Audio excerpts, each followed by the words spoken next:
kujiuzulu kwa makamu wa rais, mambo ambayo yametokea ni mambo ambayo bado yapo kama rumors. Tusubirie serikali itangaze kwamba makamu wa rais amejiuzulu, and then baada ya hapo sheria inamtaka mheshimiwa rais kabla ya siku 14 awe amesha mteua mtu mwingine kuwa makamu wa rais, na jina litaletwa bungeni, litapigwa kura na wabunge walio wengi.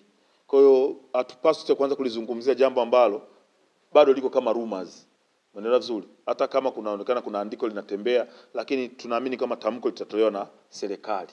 Unaelewa vizuri? Lakini kwenye chama, mimi ni mtu mdogo sana. Mimi sio mtu wa kujadili mambo ya chama.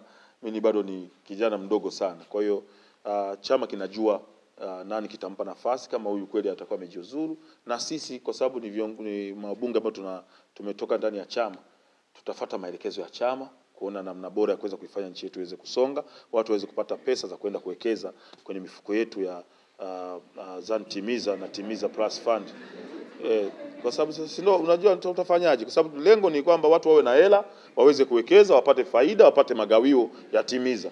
Sasa kama kulikuwa kuna mtu anaweka mguu chini watu wasipate fedha, sisi hatuwezi kuungana mkono na jambo hilo. Kwa hiyo tusubirie serikali itoe tamko rasmi, na sisi kuanzia kesho tutakuwa tuko bungeni, na kiuhalisia kama taarifa italetwa bungeni na wabunge tutajadili, na tuna uhakika wa Tanzania tutampitisha makamu wa rais mwingine ambaye atakuwa ni bora kwa ajili ya maendeleo ya nchi yetu.